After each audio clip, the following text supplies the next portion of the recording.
Hello viewers, welcome to my channel. Today we are going to do coordinate geometry chapter 7 exercise 7.2 question number 5.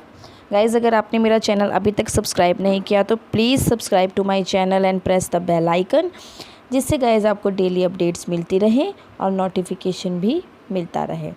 तो guys करते हैं question number 5। Find the ratio in which the line segment joining a -1,5 and b -4,5 is divided by the x axis. Also find the coordinates of point of division. तो guys हम firstly question को समझते हैं। इसमें भी हमें क्या निकालनी है, रेशो ही निकालनी है।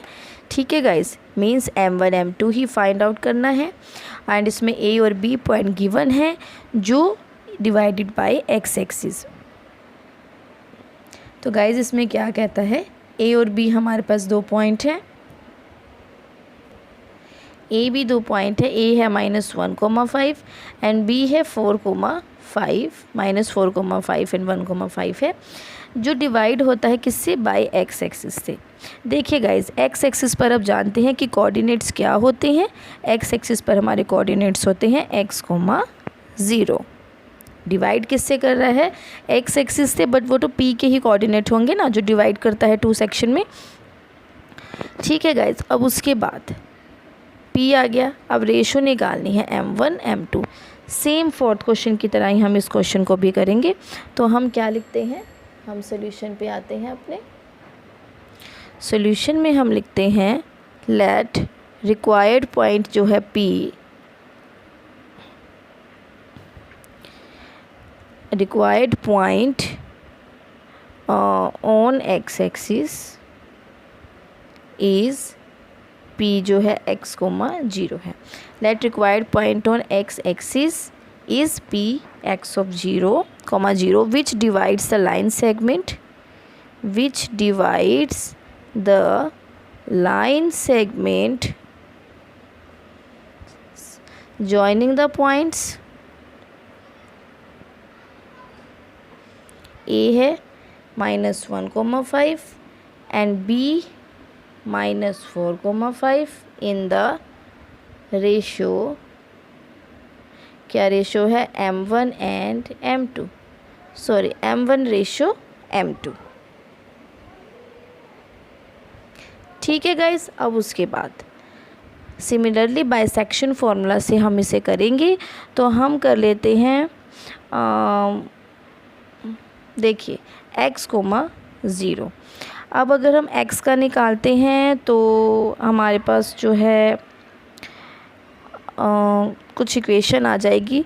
ठीक है गाइज, अगर हम x की निकालना चाहते हैं तो हम निकालते हैं, x के होता है कोऑर्डिनेट्स, हम सिंपली निकालते हैं x के। x का ये होगा, ये x1 y1 और ये होंगे x2 y2। ये देखिए, तो अब इसमें m1 तो हमारे पास नहीं है, तो हम लिखते हैं m1 इंटू m1 x2। तो गाइज हम करते हैं m1 into x2 that is 5 plus m2 into y1। y1 कितना है हमारे पास, देखिए सॉरी m2 x1 करना है, x1 है -1 अपॉन m1 प्लस m2। हमारे पास यहाँ पर x की वैल्यू नहीं है, इस कारण हमें यहाँ पर पहले 0 की निकालनी थी, बट इट्स ओके, हम बाद में भी उसको निकाल सकते हैं। अभी हमारे पास कुछ नहीं आया, ये तो हमारा आ गया x का अभी, बट ये कोऑर्डिनेट्स नहीं आए। ठीक है, अब हम निकालते हैं y के coordinates. Now y is equals to, y का क्या होता है हमारे पास, m1 इंटू y2 है हमारे पास 5 plus m2 into x1 sorry y1। इसमें हमारे पास जो है y1 वो है हमारे पास, y1 इज़ -1,5। एक मिनट गाइज, 1,-5 है, सॉरी 1,-5 है, यहाँ भी रॉन्ग हो गया है, 1,-5। तो हमारे पास आ जाएगा ये -5 अपॉन m1 प्लस m2, और y का हमारे पास क्या है, 0, x, 0 है ना, तो हम यहाँ पर ज़ीरो कर देंगे। ये हो जाएगा 5m1 minus 5m2 upon m1 plus m2 by cross multiplication ये टर्म उधर जाती है, हो जाएगी 0। तो हम लिख देंगे 0 is equals to 5m1 minus 5m2। तो गाइज़ मैं इसको इधर कर देती हूँ और उसको इधर, तो ये हो जाएगा 5m1 is equals to, sorry guys बहुत पीछे रह गया, 5m1 is equals to 5m2 हो गया। तो मैं ये m1 बाई m2 इधर कर देती हूँ और 5/5 इधर, तो ये 1,1 आ गया, 1/1 सॉरी। तो m1 रेशो m2 हमारे पास आ गया 1:1।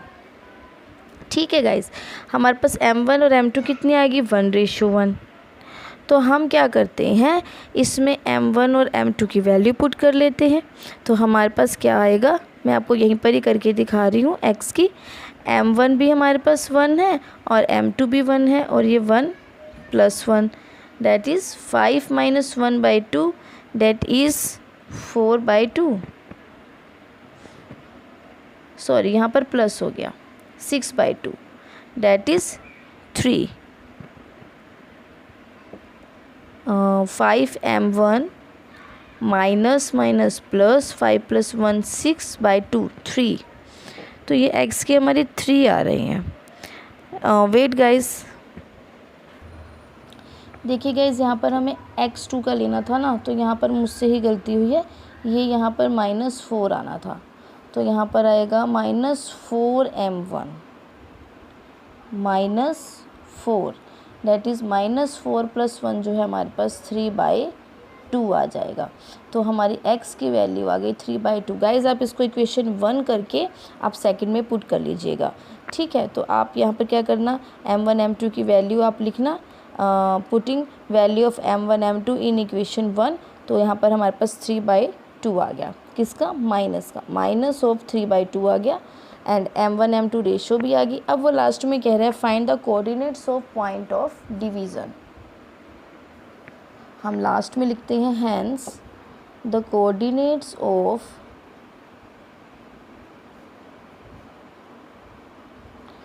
Point of division are p of x, y होता है ना, तो x हमारे कितना है -3/2 और y तो हमारे पास 0 ही है, क्योंकि p के कोऑर्डिनेट्स हमें यहाँ पे क्या होता है, x, 0 था ना x एक्सिस पे, तो हम क्या लेंगे, हैंस कोऑर्डिनेट्स, या आप लास्ट में लिख सकते हैं हैंस रिक्वायर्ड पॉइंट p -3/2, 0। अगर यहाँ पर y एक्सिस होता तो 0, y होता, फिर यहाँ पर 0 आती और हम y का निकाल लेते। ठीक है गाइज़, आई होप आपको ये क्वेश्चन अच्छे से समझ आया होगा। So guys please subscribe to my channel and press the bell icon. Thank you, have a nice day.